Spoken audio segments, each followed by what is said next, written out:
Gotta behave now.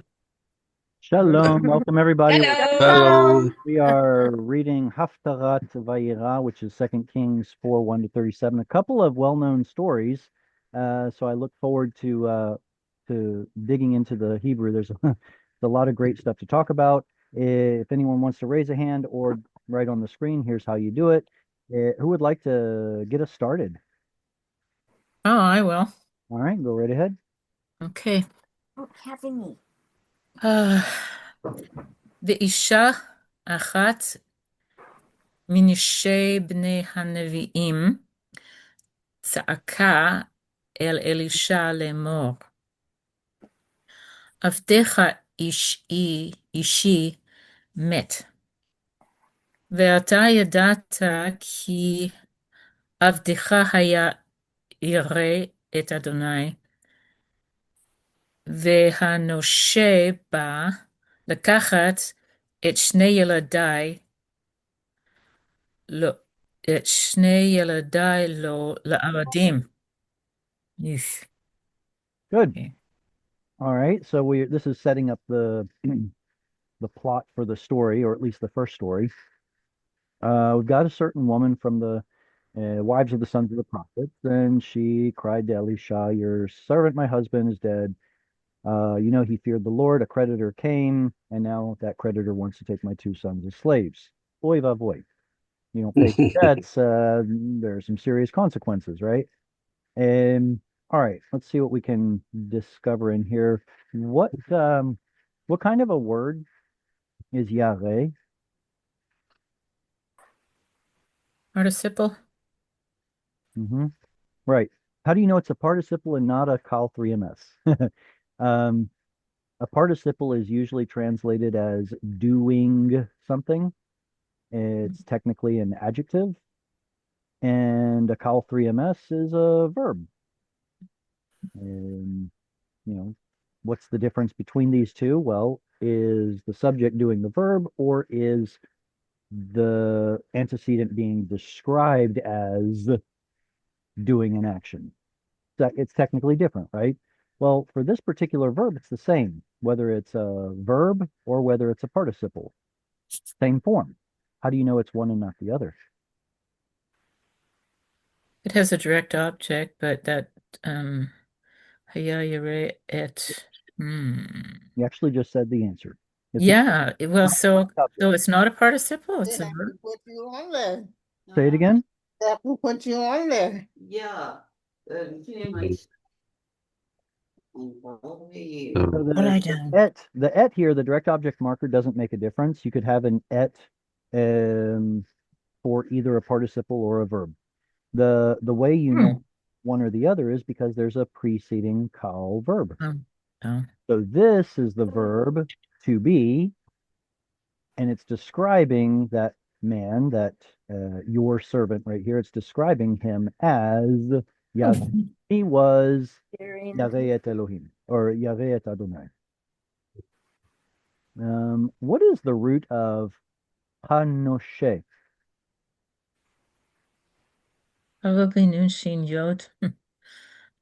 Nun Shin Yod. Very good. Do we know any other words with what appears to be the same root? No say. No, that's with a scene. That's a completely different letter. Even though it's both, it's represented. Oh, like woman. Okay, like Nashim, right? But that comes from Aleph Nun Shin. Okay. What if I put this letter in front of it? Then is that a sufficient hint? Menashe. There Menashe. you go. I forget. Ah, Menashe. forget. What does a creditor have to do with the verb forget? Oh, he gives Forget the. forgets the bill. Yeah. Forgets the bill. I wish my creditors would forget the bill, right? It was a trick question. It's a trick question. They're not related. They're not Oh. related. Apparently, the original Akkadian root was Rash. Oops. Yeah, let me try that again. Resh Shin Yod. And it comes into Aramaic as Resh Shin Aleph.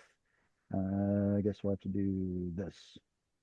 And so we get to see a shift from Resh to Nun. This isn't this isn't this isn't the only time that this happens, but it's kind of rare to but you want to see certain letters shifting back and forth. The root is actually Resh Shin Yod, but Hebrew, for whatever reason, changed out the Resh for a Nun. Um, Would that be because like Russia is evil? It's not to confuse it with it. Is that why they do it? well, I don't think that's the reason, just because Rasha is not Rasha, it's Rasha. There's an Mm-hmm. ein at the end, and that's a completely different sound. We do get a word like what is it? Rishayon, First. yon, which is kind of like permission or something, or being having the authority to do something. Um, that's probably coming from a different root, and therefore maybe there's a differentiate. There's no way to know. There's no way to know. We simply realize that because of some comparative Semitic linguistics, there's another word that appears almost the same in a different Semitic language that has the same meaning. Ah, there was probably a consonantal shift. So stuff like this happens. This is not related to Menashe, which means forget. Remember the story why Menashe means forget? Anyone? Yeah. When Yeah, Joseph Joseph. when Joseph Joseph. named his son Menashe, Hmm. Menashe and Oh, Ephraim. To forget all his sorrows and Well, sure. to forget his former life essentially, and then Mhm. that God had made him fruitful in the land of his sojournings or something like that. That's So Ephraim and forget yeah, and fruitful, exactly. Forget yeah. Menashe and Ephraim from Pri Ephraim. Anyway, so fun little. And we have a lot to get through, so I'm going to call that good. If there aren't any comments, who wants to read next? All right. Excellent. Thank you, Yeah. Gabriel. Yes, sir. Vayomer Elah El Elecha Hmm. Elisha Ma Eese Lach Hagidi Li Ma Yesh Lehi Lach Babait uh, Bata no Batomer Ein Leshivchatecha Kol Hol Babait Ki Im Asur Sham Shemen. Oh, Shaman. Yeah. Okay.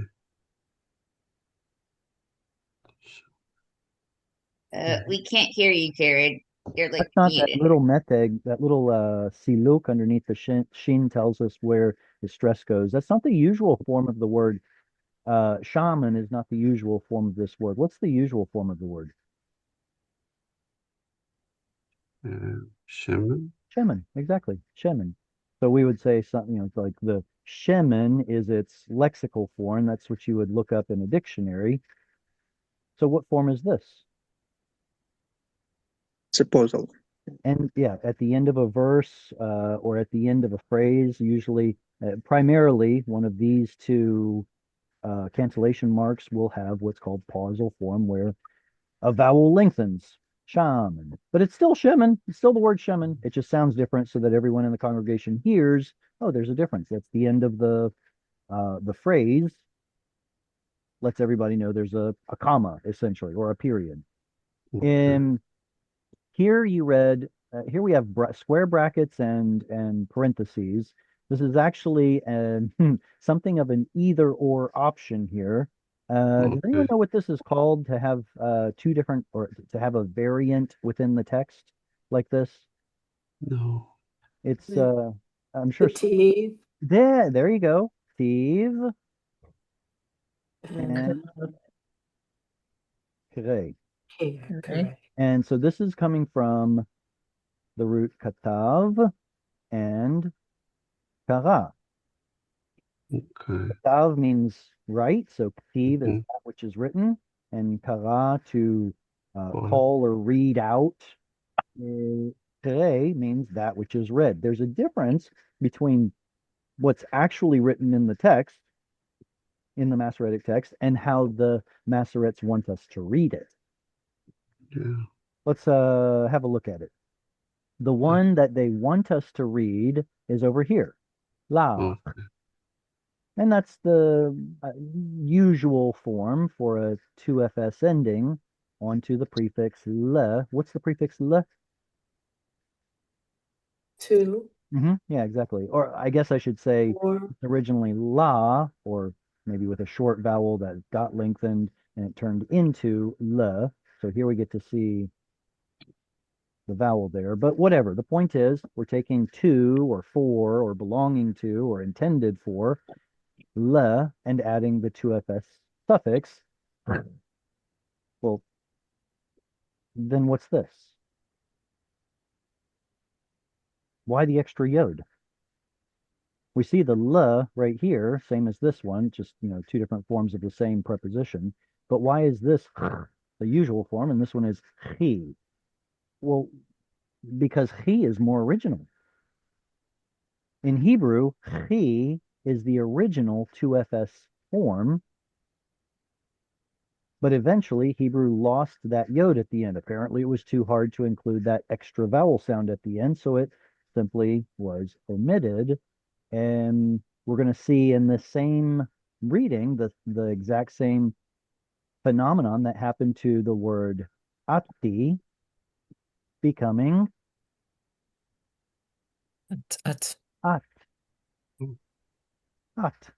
If anyone ever wondered why this strange spelling of both a dagesh and a shva at the end of a word, which does not usually happen, here's your answer. There was originally ati. Same with the suffix lichi, 2fs.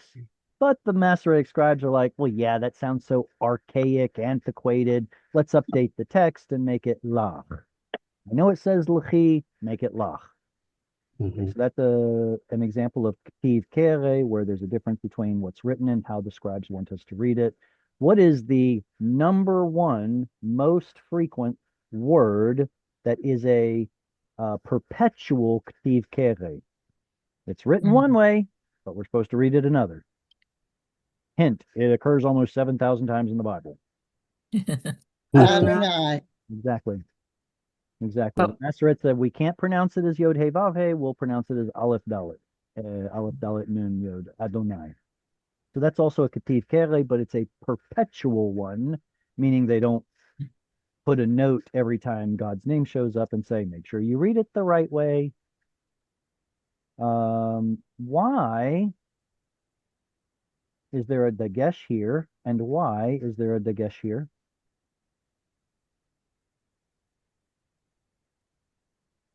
I just learned this Good. um last night.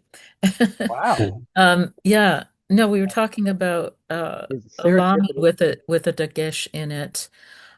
After a or an s sound in a word that's attached to it like that. Um, that's what was Like a said. sounds like And a it was called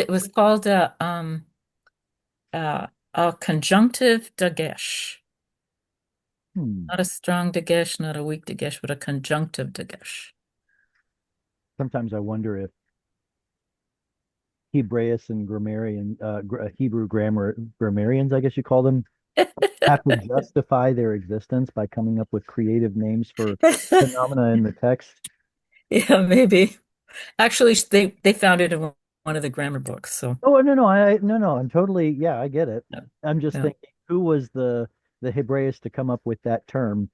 What's the root of say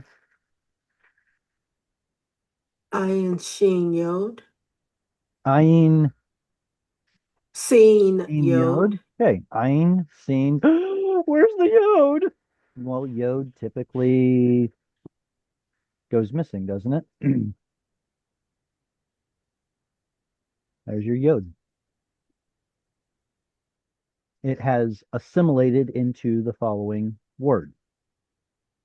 So while grammars will say, oh, this is a conjunctive dagesh, I would kind of take a step back and say, well, this regularly happens in front of verbs that have a missing letter, particularly a yod. Why can't we just say that because the two words were so close together that the one assimilated into the other, or at least that's one way to think of it. And why then do we have a dagesh here? What fell from heaven during the Exodus? Manna. Man. Man, Man. man. So there was originally something of a case ending on, well, pretty much all Hebrew nouns, so that this was man and then a vowel. Apparently, it was an ah sound because in the Greek, it's called manna. Two, I think it's two. I don't know, manna. Anyway, the point is, there's a noon. The reason it's called man is because the word ma has a missing noon. Where's the noon? Right there. That's why. So you would say it's not a Oh yeah, I think that's a creative uh, mm, creation. I think that's an inventive creation, but I would still argue that it's a strong dagesh, and because those words are closely related, you get the dagesh right here. We see the same thing happen when we have the word. You know what? I would argue that there are places in the Bible where there is no makef and it still happens. So what are you okay. going to call that? Still conjunctive or create another name for it? I don't know. But I prefer to give something of an explanation rather than just creating a new name of a phenomenon. Yeah, they specifically said it happens after an eh or an ah sound. Of course, because you're Because that's where you see it. because all of your lamed yod verbs, if the yod goes Mhm. missing, it's because it ends in a, Uh-huh. e, or ah. So the connection between the three isn't, well, if one of these three things happen. No, this is your connection right here, lamed yod, the missing yod. Anyway, that would be my opinion, I don't and know, that's cool. it's not a hill to die on, but I'm just kind of using my powers of observation. I'm like, but uh, and then that would be another example of a missing letter. It's really fun. Look, I'm a nerd. You guys know that. It's really fun for me to look for all the dageshim, the all the dagesh dots, and say, why is this here? Why is this here? Why is this here? Are there any of these dagesh dots that you all don't know why it's there? Well, we've already talked about this one. We've already talked about this one. Why is there a dagesh dot here? Babayit. It's Part of puzzle. the definite article. Definite article. We've got a ba preposition, and it has a dagesh in it because it's a begad kifat letter. But we have a patach and a dagesh that tells us that it was originally baha. Ba plus ha becomes baha, and eventually just becomes ba. It's here for the definite article. Yeah, ba bite in the house. Why is there a dagesh in this one up here? Higidu or higidi, hagidi, It's a missing noon? Missing noon, missing noon. nagid. Very good. The root is nun, gimel, dalet. It's in the he field. That's what the hey is there for. So causing the root nagad. What is the root nagad? Facing each other, whether friendly or whether friend or foe. You're basically facing each other. So when you cause facing each other, that's where a conversation happens. Anyway, that's how I teach my students to learn this word. Hagid means to tell, like cause people to face each other and have a conversation. Hagid. And so it's got a missing noon. It should have been hangidi, Mhm. but noon at the end of a syllable, besides the end of the word, likes to assimilate. All right. And why do we get a dagesh here? It's weak.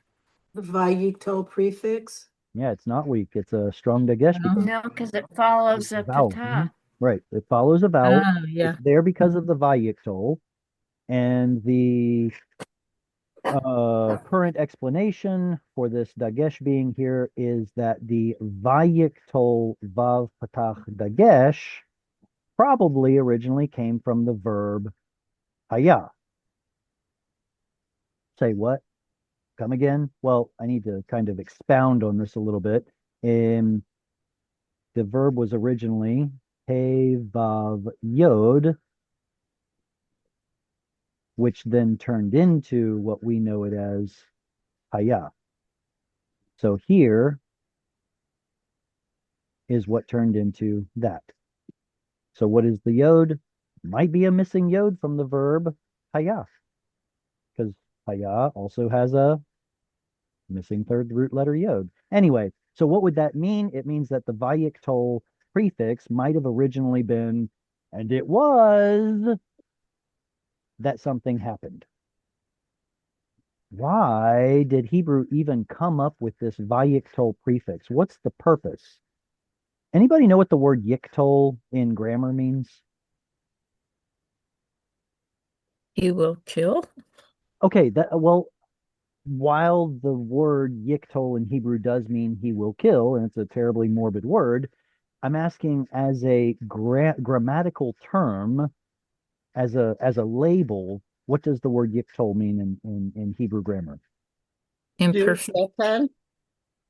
So I heard imperfect, Incomplete action. incomplete action, right? Incomplete. So imperfect, imperfective, incomplete, sometimes simplified to future tense, whatever. It means that you have a yiktol prefix in front of the verb.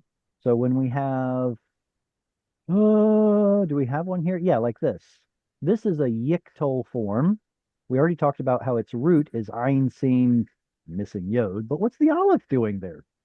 Well, the aleph is your prefix. Hmm. It's not a yod prefix, but yiktol with a yod is the 3ms form. It lets you know that that's just the label given to all yiktol forms. They all have a yiktol prefix. So aleph says, I am the subject, right? Okay. There are two kinds of yiktol, though. That's what they don't teach you in beginner Hebrew. There's a yiktol that was originally incompleted action, and there's another yiktol form that is preterite.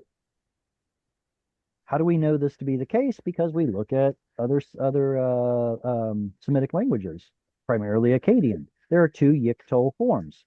Now, of course, they looked different a long, long, long, long time ago, but Hebrew simplified them down, and boom, now they look the same. Uh-oh. In fact, if we wanted to, we could probably go and find some places in the Bible where a ostensibly yiktol form is actually past tense. Okay, so that's kind of a way to prove that this thing exists from the Bible alone, but that creates a problem, doesn't it? Now we have two yiktol forms that look the same, but as far as tense goes, have opposite meanings. So Hebrew had to do something to fix it. Eventually, Hebrew added vi into the second form in order to turn it into a preterite. And that's where vayiktol was born. Hmm. So, fun little aside there, and there's a whole lot more that could be said of that, but that's where I'm going to draw the line. What about this dagesh? Why is it here? Begad kafat, beginning a word. Begad kifat, it's not following a vowel, it's following a consonant. Very good. And last question, why is this dagesh here? It's a shirik. It's not a dagesh. That's right. One might argue that this is actually a mapik, but in simplest terms, we consider the vav with the dot to be a long vowel of its own. It's the long oo sound, and it's named shur. Correct. And next reader, or any comments or questions before we move on? I had a question Yeah. about The word Nagad, Nagad. that's related to Kenegdo, right? The word Kenegdo It's the same root, yes. is So the same. Okay. exactly. I guess neged would be the noun. We know it's a noun because of its seglet pattern, and then Mhm. negdo would say that it belongs to him. Okay. Defining the word neged in that sense is going to be difficult, so that's why English translations will just say one who is um, I equal, guess. possibly equal and opposite, or opposing, or Hmm. facing, or the way I think of it is seeing eye to eye. Like a king Yeah. and a servant don't see eye to eye. There's a certain hierarchy there. But Okay. one that you see eye to eye, like negdo, is essentially an equal. Yeah. So it's a neat way to think of it. But yeah, Um, there's a word, Nakid, um, like a prince. mhm. Is that right? Yeah, it's a leader, a nagid. The Okay. one who faces the one who, well, the pattern here is similar to the English suffix able or ibul. Hmm. It's one that is faceable, one that you can put in front of the entire people, one who is um, a spokesperson or a leader of some kind. But it still has the idea of facing. It's just that he's the one that is able to be promoted to be the head or chief speaker or something like that. And it might be related to the word lihagid and therefore to tell as sort of a spokesman or representative of some kind. But essentially, it's a leader. Yeah. What what would you say about the Ezer Kenegdo that we see in Genesis?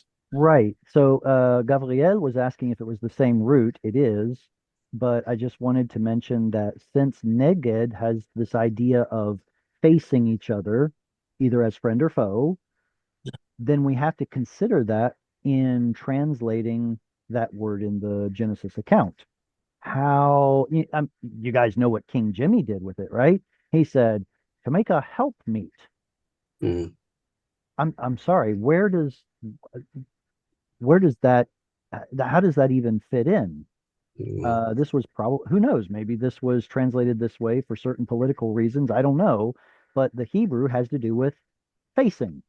So we're looking at someone who sees eye to eye, who's on the same level as Adam. Now remember, this word was used before Eve, saying that there was no animal found that was kenegdo. So we can use that to help translate it as well.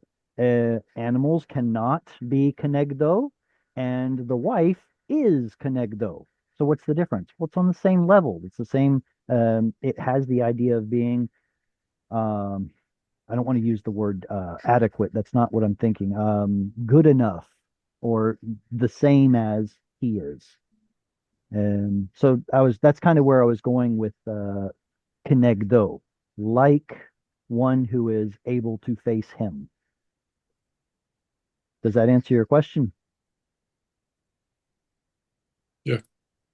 What can I call you, sir? I see your name and I'm having trouble pronouncing it. Sir, your name? Shabbat. No. Okay, Sebas. Welcome. Welcome. I haven't met you Shabbat. yet. Shabbat. Shabbat.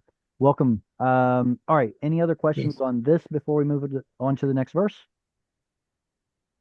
All right. Who wants to read the next one? I'll read. Yay. Okay, Vayyera, Leki, Shah Ali, Lak, Kalim, Min, Ha-Huz, May-At, Kal, She-Ne-Ke, Or She-Ke-Na-Yi,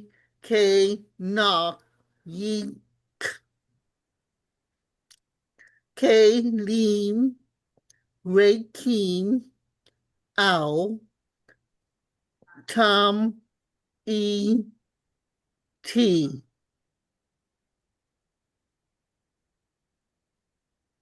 Is there anything else?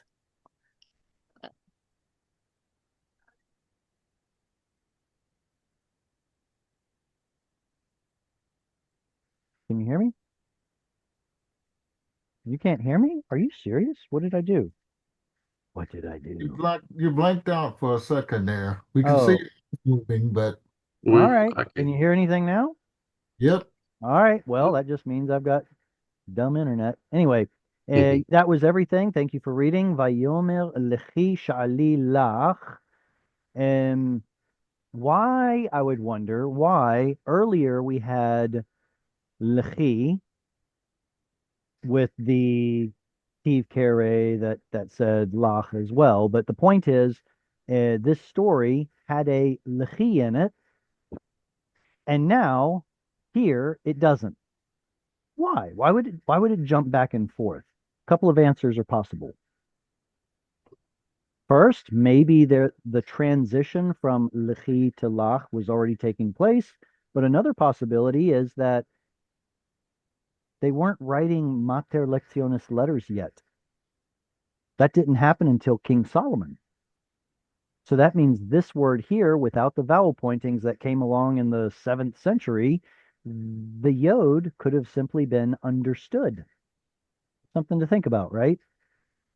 Then by the time the Masoretes are putting in all the vowel points, they're like, well, we know that the correct ending is lach, so that's what we're going to put. And but we're going to see that ktiv kere with the extra chirik yod for the 2fs come up over and over again in this and the next story. So it's something to think about. Just because the Masoretes are giving us a certain vowel pointing doesn't mean it was always like that.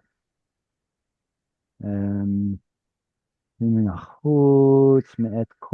now this is really odd to me.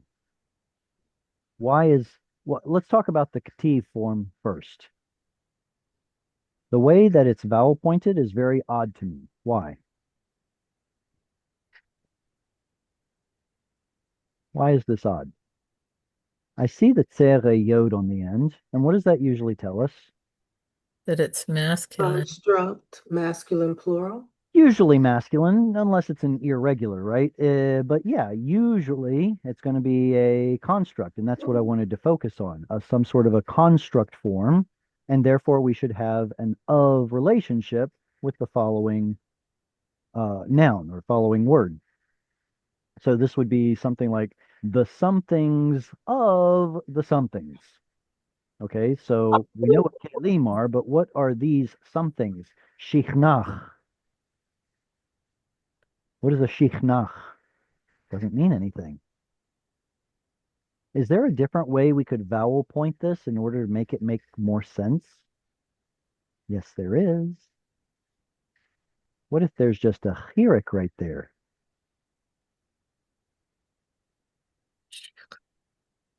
Shichnachi.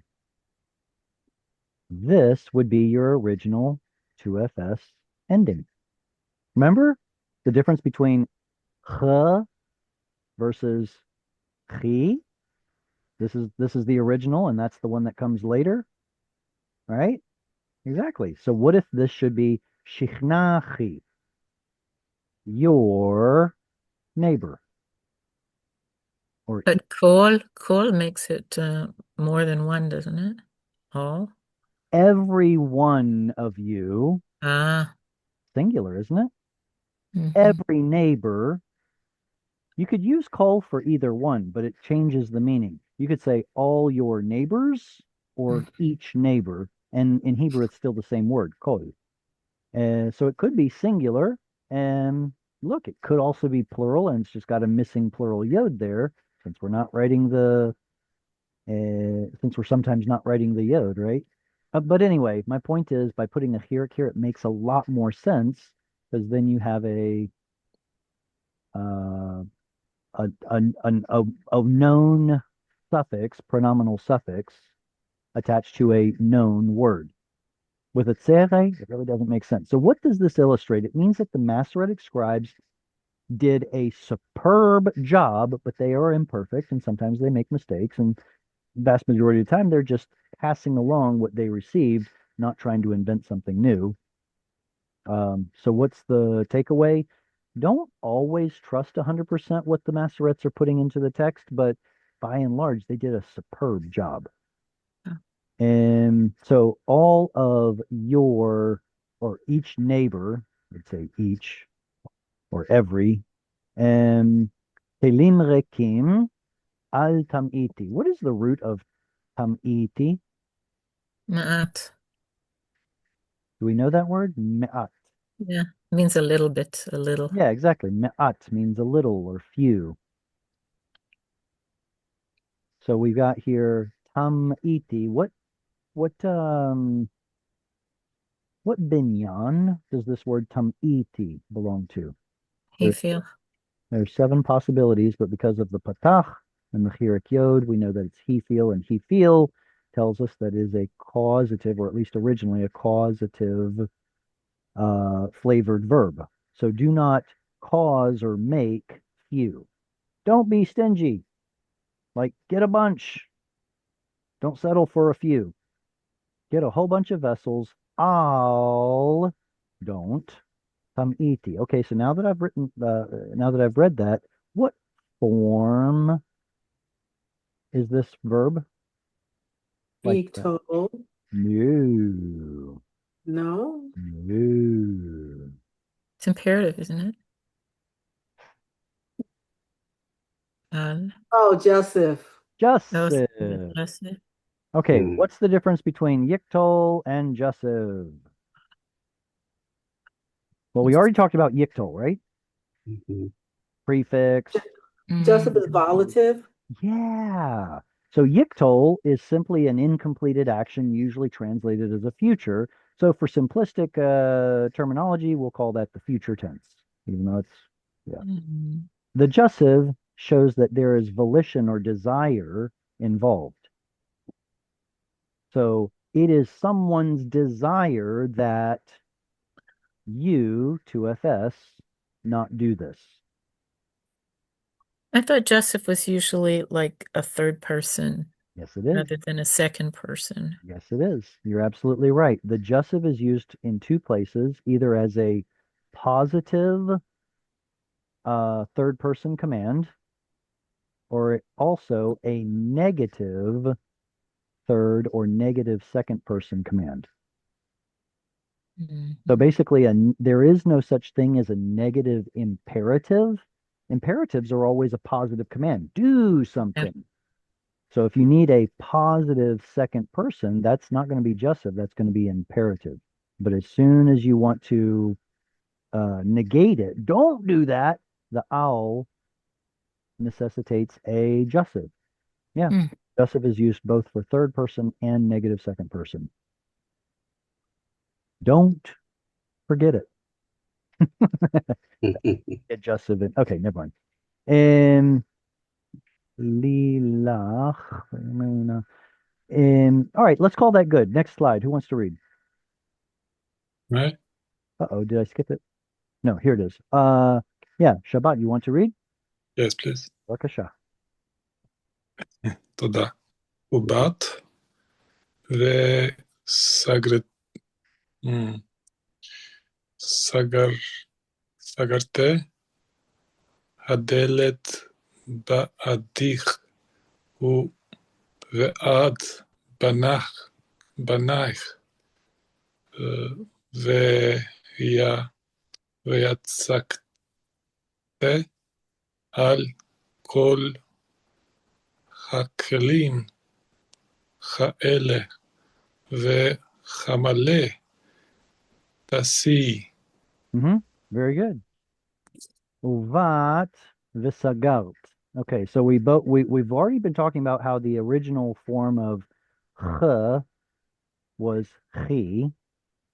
Moreover, the original form of the 2FS katal verb, like this one right here, was not v'sagart, but rather v'sagarti. This is a 2FS yod at the end, same as the one over here, same as the one that was on ati, as well. And incidentally, it's probably even the same chirik yod that shows up on an imperative 2FS, like this right here. All of these are related to 2FS. So anyway, the point is this yod went missing, so instead of visagauti, it becomes visagaut. So that shows up there and here, viyatzak.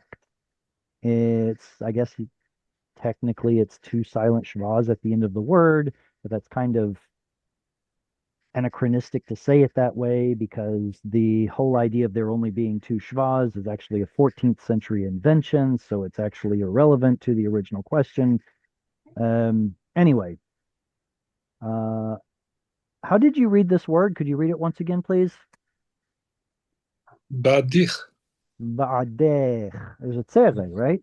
Did you see Oh, the okay. tzere? Maybe the font is a little hard to read. So Mhm. it's got the tzere, ba'adeh. Yeah. Uva'ad banayich. Why does anybody know? Why is there a yod here? What's that yod there for? It's It's plural. plural.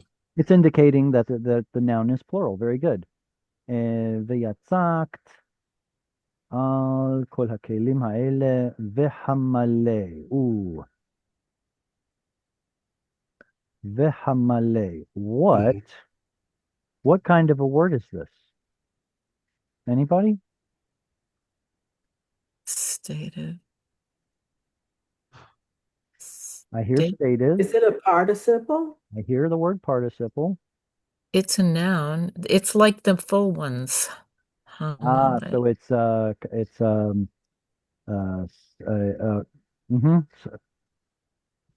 I want to say The substantive. substantive. The substantive. Thank you. Substantive. Thank you so much. Substantive. All right. What do these words mean? First, let's start with a participle. We already talked about a participle. It's usually an ing adjective describing something as being a certain way, but it's also stative. What's stative mean? State of being. It's a state of being verb rather than a verb of action. I'm not moving. I'm not traveling. I'm not moving my anything on my body. I simply am whatever that verb is. Hebrew has tons of them. Malay means full. Mhm. Look, I'm full. No, I am full. It's a state of being. Are there other examples that you can rattle off that are state of being verbs? Hasave. The full Savea, one. savea, to be Feel. stated. Oh, sorry. Speaking English here. Did you say to feel? Yes. To feel what Hebrew? I suppose in English that would be a state of being, wouldn't it? There are plenty of feeling verbs in Hebrew that are stative though. So that's there, like well, yago, bosh, those are actually states of being with an O vowel. Anyway, Is and love stated? it was. Oh. It was. So the older the text, the more often we see ahev, and then the later or newer the text, it turns into ahav. Is that pattern usually the same? The A then in this kind of Most, form? most of your statives are a. Is that your question? Yeah. Yeah, most statives are a, with only a few being o, like ya, Right. go, or katon, It's all or coming back. okay, good. All right, but these are definitely a minority with that o vowel. The vast majority of them have an a pattern, just like this, malay, to be full. So you all did not get sidetracked at all when I asked what kind of word this was. I was hoping that you would think that this is some kind of a nifal, or because of the hay right there, it's a nifal, imperative, not imperative, infinitive construct or something. None of you. Nope, y'all are too smart for that. It's simply a So the definite guess article. comes from, It's yeah. simply a definite article. The one that is being full. And that's what the word substantive means. It's when you use an adjective as a noun, right? The wise will understand. Wise what? Well, the wise, I don't know, ones. The wise ones will understand. Well, the full one you shall set aside. And then, okay, I think we're good here. Next up, reader. Yeah, I got a question. Yeah, question. What is 2FS that you keep saying? What does that stand for? It's three Oh, different things. second. Right. So it shows us that the person is second person, the gender is feminine, and that the Oh, number is okay, okay, singular.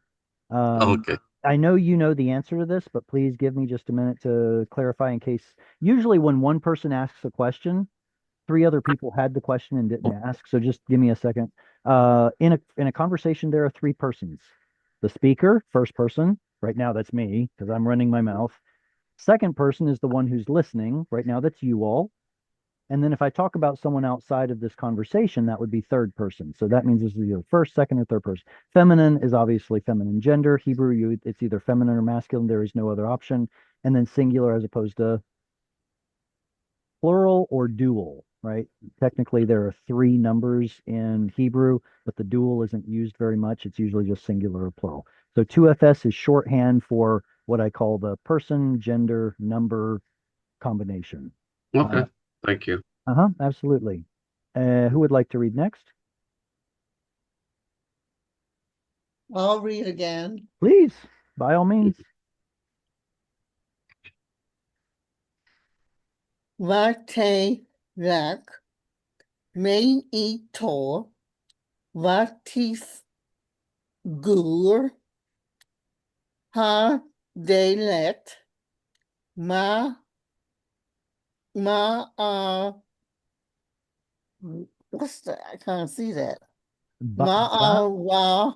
Ba'ada. Oh, that's a duh. Okay. U ve ar ma nea hem ma gishin ele ha ve he me sa cat Or. more sa cat. So here's another Steve Kere, right? Which one's the original and which one is written and which one is the one we're supposed to read it as? The first one. Well, okay. Which one, this or this? Yes. Which one's the one that's originally written? The one that's originally written is me sa cat. Okay, so this one is the Ktiv. This is how it actually is written in the scroll, and the other one is the Kere. This is how we're supposed to read it. What's the difference? Yod and Vav.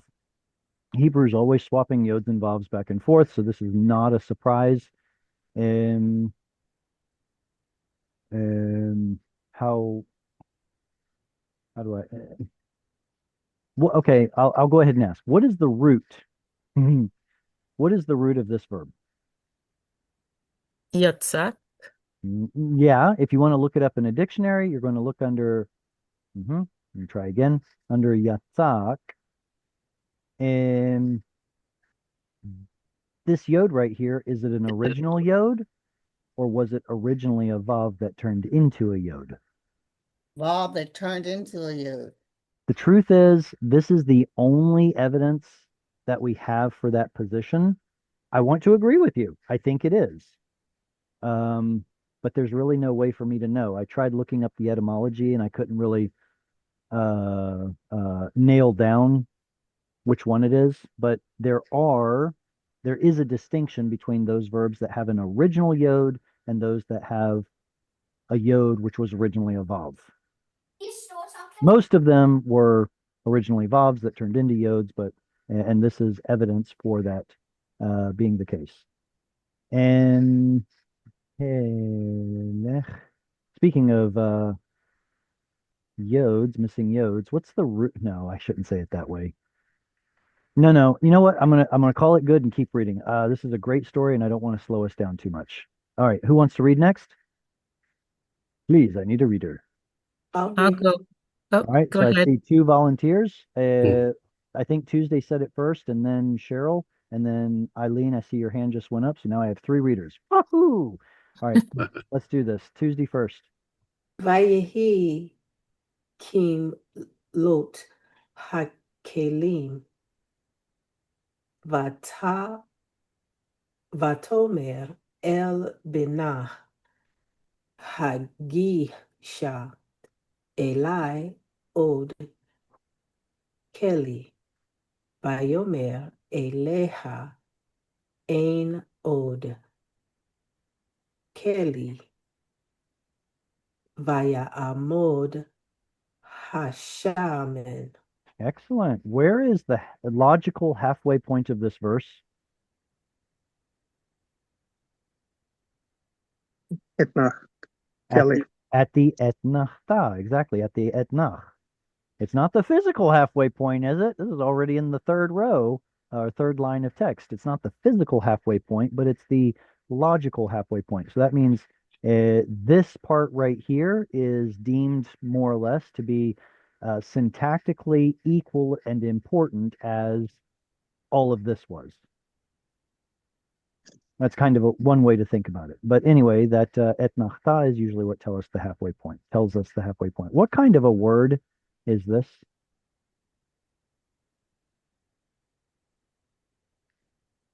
Boundary. Boundary? Which word? I'm sorry. Oh, I'm The sorry. one I'm with the looking at rectangle. I'm sorry. I sorry. was probably my mouse was probably pointing somewhere random. The one that has the box around it. What kind of a word is that? What's the word I'm looking? What part of speech or what category or what form or what root are we looking at here? Anything. Anything. Is it an infinitive construct? Yeah, that was too easy. Okay. Is it back to the state of thing? While the root Mhm. is a state of being, the correct answer is that it's an infinitive construct. There's a preposition at the front of it, and we have the O vowel Lot. on the second root letter. That's usually a pretty good giveaway that it's an infinitive construct. We'll see some others later on that do something a little different. But yeah, it's an infinitive construct. To be full. And it was like, or at the time of, to be full of the vessels. That is, the vessels are being full. Mhm. Then she said, "Hey, son, give me another one." Why is there a kamatz hey on the end of this if she's talking to a male? Mm. Isn't the son masculine? So why is there a kamatz hey here? Hagisha, The vessels. the vessels. Is that Hagisha. locative? Directional? Your locative and directional goes on nouns, meaning to or towards something. If you put a kamatse on the end of it, it means direction towards. And it's side note, it's never stressed, but neither is this one. Yeah, so that means to or towards. That doesn't work on this. This is a verb. Hagisha, hey son, bring me something. What is a paragogic hay? What is Another inventive I knew you were terminology gonna that's like, say no, that. it is. It really is. Paragogic hay simply means attached hay, Hmm. right? The Latin just means a hay that's attached. Of course it's attached. I can see that. I feel like I go to the doctor and say, hey, I have a sore throat. And then he tells me what sore throat is in Latin and says, you have this disease. You have sore throatitis. And it's like, well, duh, I already said that. Anyway, it's the hay. Is that an imperative? Yes, it is an imperative. So that is that masculine form of imperative? This is because of the sun. We know that she's speaking to a masculine subject. This is to a mess imperative form. So then what's the function of this paragogic hey, this attached hey? What's the difference between hey son, Hagish, and hey son, Hagisha? What's the difference in meaning? Isn't there something about who's going to benefit from it? Yeah, it shows Okay, so here's where you're going to be like, but I said, okay, just hang on. It can show that the action is done towards or for the benefit of the speaker. So is it a directional hey? Technically, no, but you can kind of see how it behaves in the same way. If you're doing an action that is towards me, hey, bring me my coat, you're going to come towards me, right? Towards. The emphasis is on towards me rather than towards whatever the noun is. If I say habaita, well, you're not coming towards me, you're going towards the bite, the house. And so this is towards me or for my benefit. And that's what she's asking. Hey, son, bring this to me. Do this for my benefit. Od keli. Keli is a pausal form. What's the lexical form of this word? Nagash? Sorry, I've moved on. This word right here, keli, a noun that means a vessel, is the pausal form of the word. How would it look in the dictionary? What's the lexical form of it? What's the standard contextual form of it? Yeah. Kli, kli, exactly. What's really fun is that this was probably is most likely a seglet, which is which means it would have originally had stress right here, but then Hebrew shifted to the end because of the yod on the end. Anyway, I digress. Eleha en od keli vayamod hashaman. All right, next verse. Who wants to read? Oh, we already determined. Yeah, Cheryl, that was me. then Eileen. Okay, go ahead, Cheryl. Where am I? Uh, ותבוא ותגד לאיש האלוהים, ויאמר, לכי מכרי את השמן, ושלמי את נשך, נשך, נשייך, I'm reading it, the All right. second one, Okay, nishyechi and nishyech. נשייך, ואת בנייכי, or ובנייך, Mhm, תחיי, mhm. בנותר, בנותר. Benotar, exactly. All right, so I want to talk about let's see. I want to talk about this and where was it? That good. That should be enough. Yeah, those two things. Michri, that's an imperative. 2FS, you, female. Go and sell the oil. Vishalmi. What's the root? Shalem, Shin Lamed Mem, to Mhm. pay. It's Very good. Very good. It's in interesting. the That's like whole. It means like also Shalem. very Is it good. related? Yes, of course. All right. So what I'm doing is I'm writing the two words that you just stated. There's this word, which is a kal stative verb, and this one, which is a Uh, what Now, binyan? it's yeah.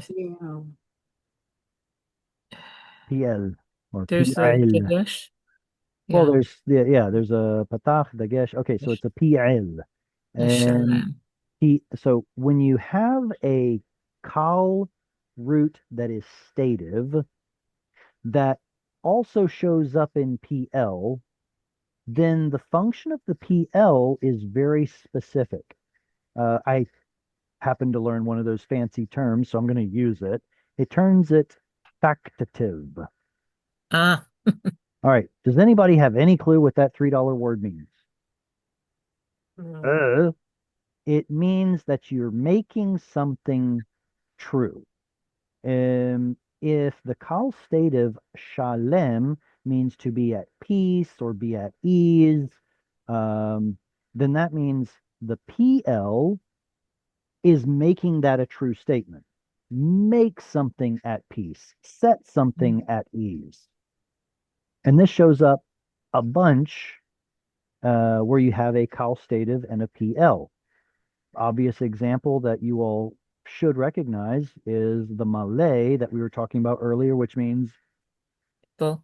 full, and Malay, which is or I guess I should say Mile, that would be the lexical form, which means To fill. he filled. Exactly. The difference between, oh, look, the cup is full. It's just sitting there doing nothing, being full, versus he made that cup full. He made the state of being full to be true for that cup. That's Brings fact. action to it. Yeah. It's making that thing a state of being that it wasn't before. That's factative.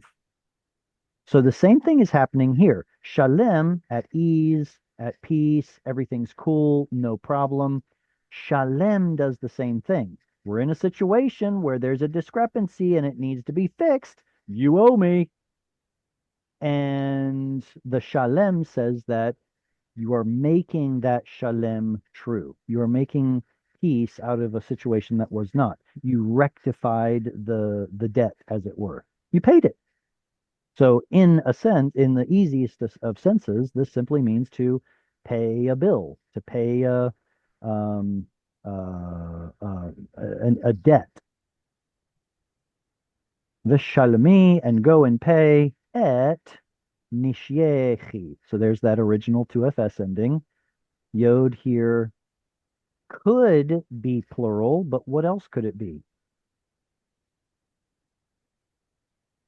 What could the purpose of this yod here be? A consonant. It could be consonantal, right? Because the root of the noshe, the root of that verb is nun shin missing yod. So we could be seeing the original yod here. But because of the tsere right there, the Masoretes want us to read it as probably well, I can't say no. Nishiechi. Nishiechi. I don't know. Do they mean for it to be plural? Maybe not. But the root is nun shin yod. So that's pretty cool. We get to see the missing yod. Now this is, Question. yes, of course. Vishalimi, is that a suffix? Meet the E? The suffix is a yiktol suffix on this imperative verb. With the yiktol tav, it would be teshalami. And to make the imperative, we lop off the vav, the tav, vav. Lop off the tav. So teshalami becomes shalami to turn it into an imperative. All right, this is the next part I wanted to talk about. Does this make sense? V'at b'nechi tichyi banotav. What's the word v'at? And you. That's the direct object marker. I am so glad you mentioned that. Properly speaking, the way the nikud are showing up right now, it is the pronoun at, you, 2FS. You, Mrs. And we've got a ktiv kere here. Either one, what do they mean? Well, either you have your original chi suffix or attached to the word ben, probably with a plural yod, your sons. All right, does it make sense for the prophet to tell her, and you, your sons, you 2FS, shall live banotav on the rest of it? Like the rest of the profit from selling the oil. Not really. There should be like a conjunction here, right? You and your sons. So you can see what they did, what the Masoretic scribes did. They shoved a vav in there that wasn't originally there to make it make sense. You and your sons, U2FS, the primary subject, will live banotav on the rest of the prophets. Can you think of some other way to vowel point these two words to make it make more sense? If there was no vav originally, then what else could this be besides a 2FS pronoun?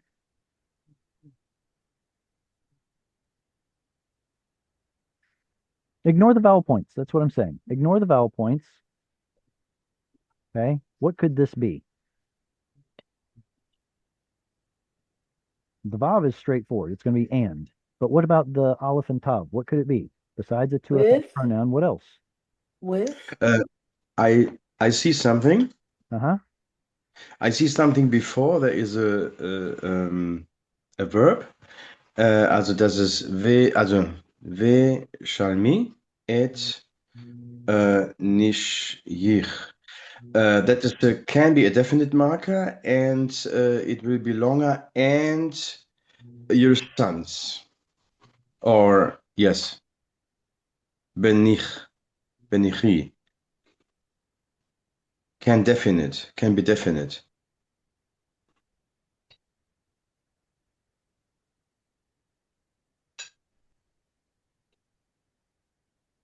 we can't hear you, Jared.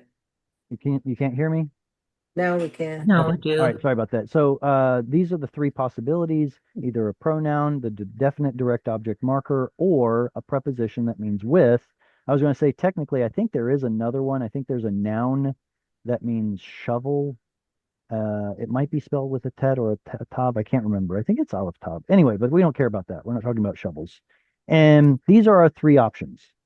Here you can see that the Masoretic scribes chose the first one, the at Benechi. Well, that doesn't make sense. We need some sort of a conjunction in there. It's not there. So what else could it be? Could it be the definite direct object marker? That I don't think makes sense because if it's a direct object marker, that means there has to be a verb attached to it. And we only have two options. There's the previous verb to pay. What are you going to pay your sons? Or the verb to live, which which cannot take an object. Live you, live him. What does that even mean? You can't, it's not an action that you can do to somebody else. So if it's not a definite direct object marker, could it be the preposition with? And pay your debt with your children. No, stop Um, you. There's an etnach right here. So Ah, this is the end of one thought. Now make yeah. all of this into one complete thought. And with your sons, you shall live on the rest. Gotcha.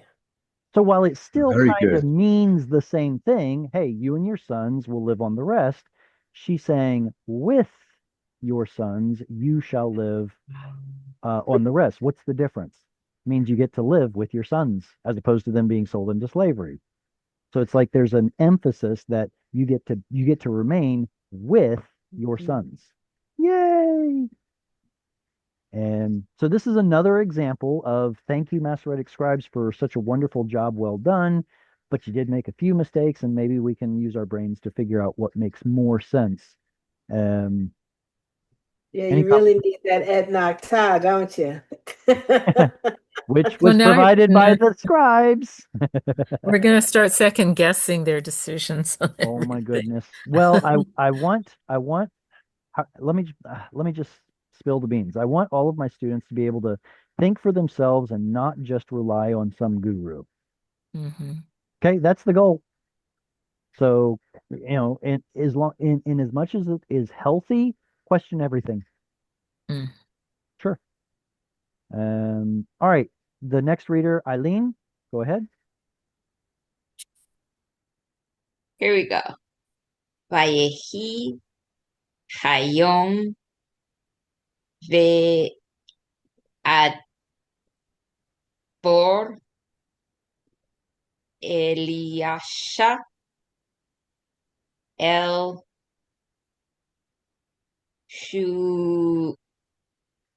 Shuim Shunem. Shunem Besham Isha mm, Gadola Mhm. Beta Haget Mhm. Bo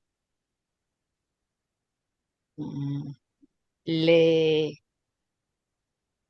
ah, ejol, Very good. Le'echol, that's a kamatz katan. Excellent. ejol, lehem, vayehi, meidei,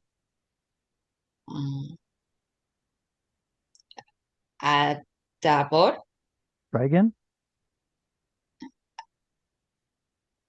or Ovro. Exactly. ovro, Mhm. ovro, mm, ya, yasurf, shema, Shama. shama, le, ejol, lehem, Lachem. So this is the lachem. pausal. This is the pausal form of lechem, right? Like shemen shaman, lechem lachem. So we get a pausal form here on the etnachta and one on the siluk, as promised. And I'm so happy to see that you noticed the kamatz katan here. Yay. It sounds right, doesn't it? Because we know the verb le'echol, to eat, and so there's supposed to be an o, I say o vowel, originally u, but turns into an o vowel in the infinitive constructs. So there's an o vowel on the second root letter, but what about this one over here? Is this also an infinitive construct? It must be. Okay, I think it is. where's our where's our o vowel on the second root letter? It's not there. She ain't That the there. katal verb? Katal It verb? is. It is. It is. Both of these are katal verbs. Excuse me, katal, not katal. They're both kal verbs. Yes, kal. Simple call. Kal. So both of these are kal Yeah. verbs. So we're talking about the same category of infinitive constructs, except they're very different. Hmm. They're in the same category, but they look very different. What gives? Why is it here we get le'echol, and over here we get ovro. Why do we get an O vowel on the first root letter here, but we get an O vowel on the second root letter here? Well, when I wore a younger man's clothes, I gave the explanation that the O vowel that we would have expected on the second root letter influenced the one under the first root letter, but it turns out that was inaccurate. We all live, we all learn. And apparently, the infinitive construct in the kal binyan, of which these verbs are both kal, was originally kutul. This pattern right Mm. here. Oh, yes, Ooh, good ooh, tool. ooh, exactly. Mm-mm. And just as happens with so many other ooh vowels in Hebrew, this turns into o. So ko, and Mm. going to deliberately put a short vowel kamatz katan here, even though those aren't allowed in open syllables. Just bear with me, okay? Pretend this is a kamatz katan, kotol. Mm-hmm. Then Hebrew, if it wants to, can lengthen that to a holam when it's in an open syllable. Or if it's too far away from the stress, it can reduce it all the way to a shva. So now you can see what's happening with this verb sol. There's your O vowel. And this one reduced. Ah. Or in this form over here, kot lo with a pronominal suffix on the end. Here's your, I should have done that differently. That goes there. That goes there. Okay, I'm just messing it up. All right, so this O vowel comes from there. This O vowel drops to schwa, Mm-hmm. and then our pronominal suffix. So this is why we get O sometimes here and O sometimes there. It has to do with where the stress is, whether that O stays the same as a short vowel like it did here, Ah. or lengthens to a holam under the stress, or drops to a schwa because it lost the stress. These are basically Hebrew principles that, how do I say this? These are perpetual Hebrew rules that are predictable. And to say things like, oh, long vowels, if they're too far from the stress, will drop to a schwa. Or if a short vowel O is now getting the stress, it has to turn into a holum. Can I show you a different example? Maybe the word kuj. You don't recognize that word, do you? But do you recognize the word kodesh? Mhm. Okay, so this is an artificial Holiness. segol. Yeah, exactly. This is an artificial segol here, included simply to break up this consonant cluster. But look at this. Original short oo Mhm.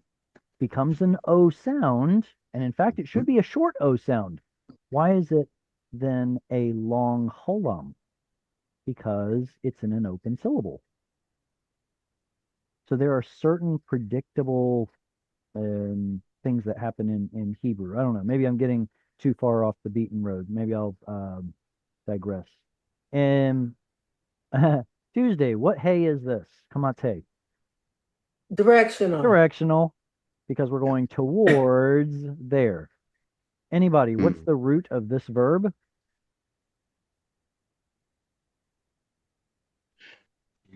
Yasur. Is it Yod Samic Vav Samach Resh? Ish. The yod is a yiktol prefix. Ach ja, Tuesday, what did you say? Zara is the root. Can be? Zarar. Well, Sarah is a different root that means to strive or contend. Tuesday, what did you say? Samic Vav Resh? Uh-huh. So the Samech and the Resh are Wow, yes. are Can be, here yes, in the yes, first, yes, but right. the Suru, ooh right suru. here, Yeah. the Sorry, ooh Zara. right here is indicative or I'm indicating missing Bob. the missing Vav. vav, exactly. Yeah, Sul. What's right. the meaning of sul? It's to turn off the true path. You know, suppose you're going along the path and you're like, I'm going to make a pit stop. Then you're going to soar into the gas station or whatever the pit stop is. And he Mhm, turned from the path Shama towards there to eat bread. mhm. Uh, I'm not trying to be mean at all, but this right here always makes me laugh. There was a day that Elisha went to Shunem, and there was a great woman, Isha Gdola. In modern Hebrew, this would be rude. There was a big woman. But that's not just the Mhm, single meaning of the word Gdola, is it? What can the word Gdola connote besides just being large in size? mhm, Prominent. Prominence. She could have been mhm. she could have been well known, she could have been rich, she could have She been could be prominent. rich. Yeah, exactly. She's prominent in some way. Um, Mm. and because she's able to build on a room to her house, and well, we haven't gotten there yet, but she tells her husband, hey, let's build an addition for this prophet and let him use it. You know, a spare bedroom. Spare bedrooms were hard to come by back in the day. Okay, I think that's it. Next reader. I'll read. Hmm. Vatomer El Isha. Hine na yadati ki ish Elohim kadosh hu over alenu tamid. This one's pretty straightforward. You all, of course, can read the translation, so I'm not sure there's too much to be said. What kind of a word is over? Participle. Participle. That's a regular active cow participle.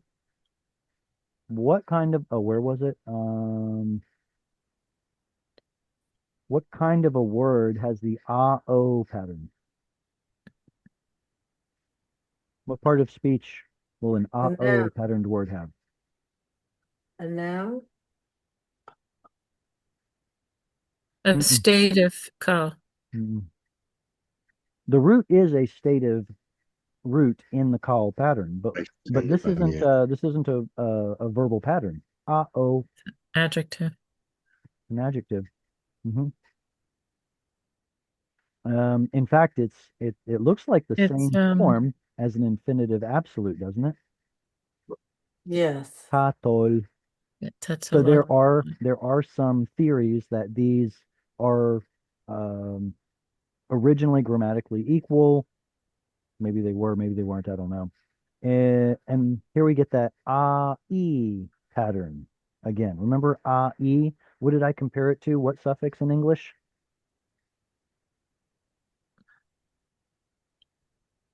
Able. A bull, right. So if something is edible, then it's going to be in this pattern. Achil. Achil, right? Mm. Achil is something that's edible. So tamid appears to have the same pattern. Unfortunately, there's a long sordid story behind the root of this word, so it doesn't actually support that proposition that I just made. All right, I think we're good. Next reader. I'll go. Uh-huh. נעשה נא עליית קיר קטנה, ונשים לו שם מיטה ושולחן וכיסא ומנורה, והיה בבואו אלינו יסור שמה. Here we get to see the vav in the verb yasur. Earlier we didn't. That's just another evidence of how vav as a mater lectionis letter didn't exist until the time of Solomon. So sometimes in texts that are older than Solomon, the vavs and yods and heys simply don't appear. Did you notice that conjuncting dagesh? If you There want it to call is. it that now. There it is again. Uh, Gosh, I don't know if I want to bring this up. And I always wondered why some adjectives have a dagesh like this one right here, as opposed to just having a kamat with no dagesh. And the answer that the grammar gives is that it's a euphonic dagesh. Euphonic. What does euphonic mean? Something to do with sound. Mm-hmm. It sounds better. Sounds good. Exactly. Eu means good, like Yeah. a eulogy, Yeah. or a utopia. So it's a description that simply means the dagesh is there because it sounds good, which doesn't make much sense to us because when we learn Hebrew don't make a distinction between most consonants that have a dagesh or don't have a dagesh, but there used to be a difference historically. Then I went and read a more advanced grammar, and they said, this is actually part of the structure of this adjective, and that pattern, that mishkal, is different than the pattern like no like chama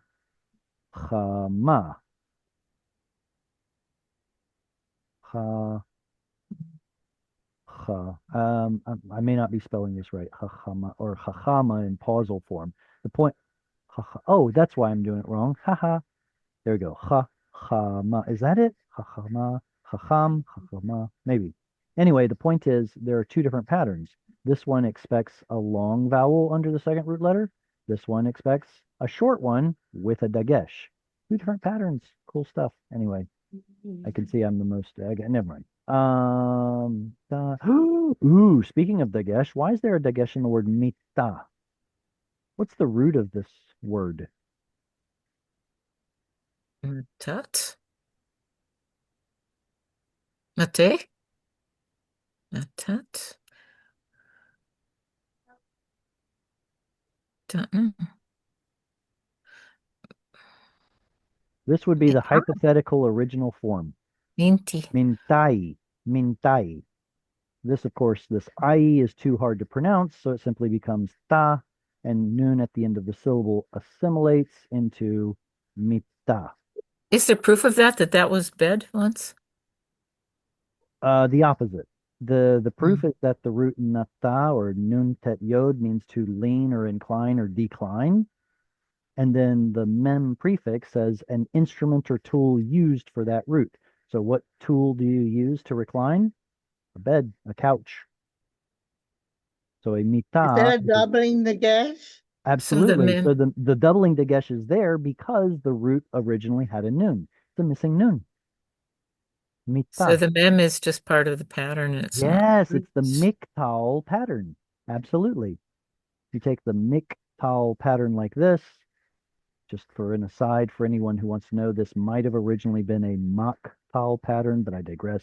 Miktal pattern, put in the root letters nun, tet, yod, and it should have been mintai, and that is what becomes mita. I find it so fun, this diachronic progression to see how Hebrew words changed over time.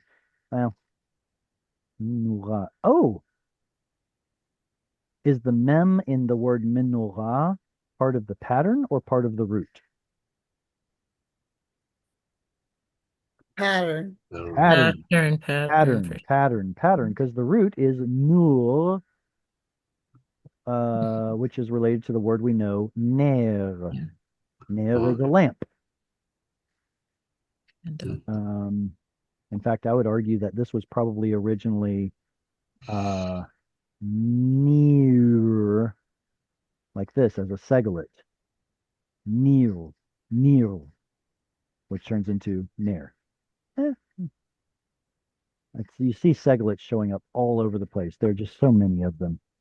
All right, next reader, please. How are we doing on time? Oh, we have time. Who wants to read? I can.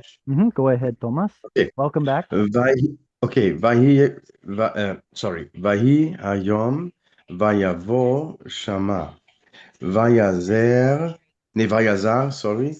El ha'aleha ha'ali. What's that then? Ha'aliyah. Oh, sorry. Huh? Aliyah. Vayishkav shama. Shama. Very good. Ha'aliyah. What is aliyah, or what is the ha for? It's definite. Good. So what's aliyah? What's the root? Aleph, Lamed, Yod is Ain, possible. right. Ain lamed yod. Very good. And then Yeah, sorry, Ayin. of Sorry, course, yeah. it's very late where you are. I understand. Yeah, And very good. the kamate is part of the pattern. Aliyah. Allah means to go up. So the aliyah is the upper area, upper chamber, something like that. And Vayishkav Shama, and he lay down there. So he's chilling in his new crib. He's enjoying it. And he's like, I should probably show my thanks for this. Who wants to read it? I'll read it. Go ahead, Voldane.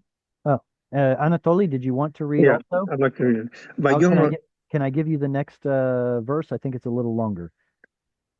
Is that okay? Okay, Voldane, you did volunteer. Go ahead and read this one, please. Okay.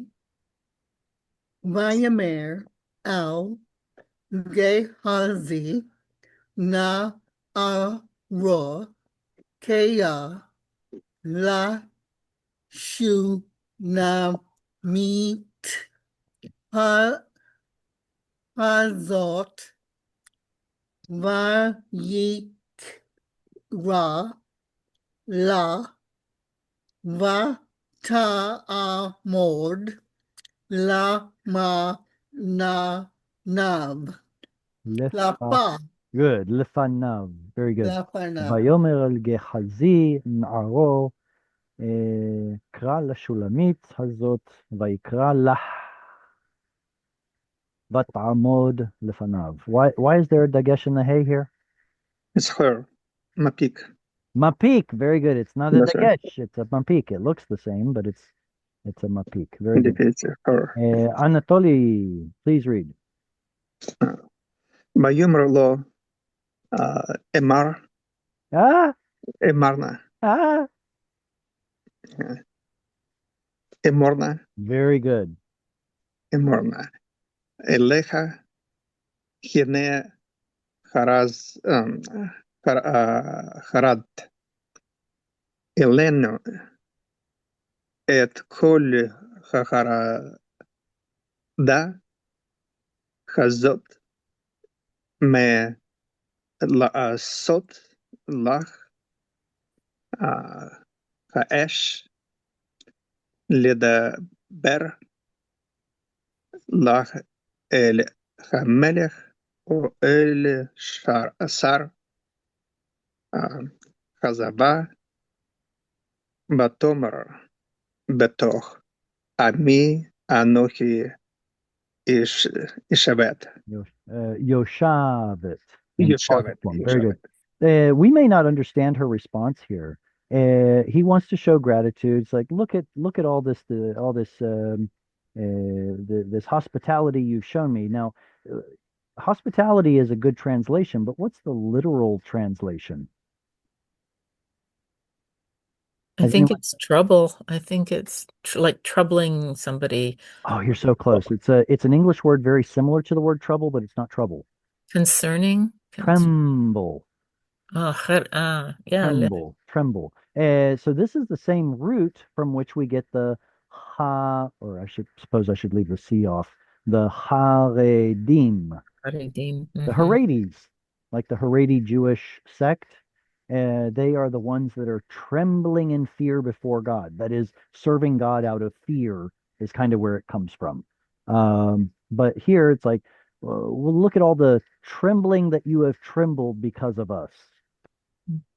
The lengths you've gone to. What can I do? You want to talk to the king? You want to talk to the general of the army? And she says, well, I live among my own people. What? What does that have to do with the price of tea in China? Why did she answer that way?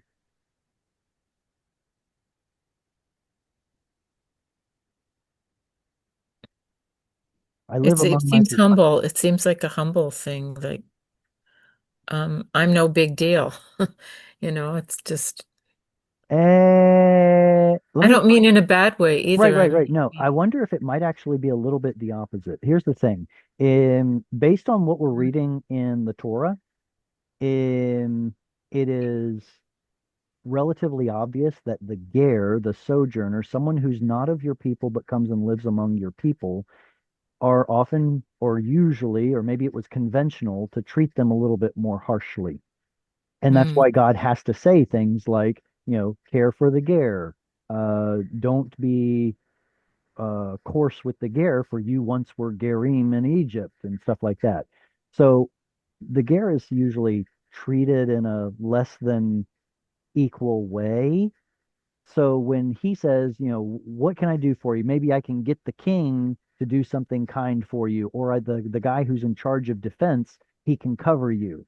And she's like, oh no, I'm among my own people. I'm of equal status of everyone else here. I don't need defense. I don't need special treatment. I'm good. That's what I see in that answer. Maybe I'm way off my kilter, but that's what I see in it. She's like, no, I'm satisfied among my own people. I don't need to talk to the king. I don't need to talk to the general. And and what kind of a form Yoshavet instead of Yoshevet is this? Puzzle, absolutely. And we're over time. Anyway, this is the story. If you all don't remember, this is the story where where Gehazi tells Elisha that she has no son. Elisha says, you're going to have a son this time next year or next season. She has a son. The son all of a sudden gets a headache and dies. And then she goes and finds the man of God. He comes and revives him, not revives him, resurrects him from the dead. It's really cool.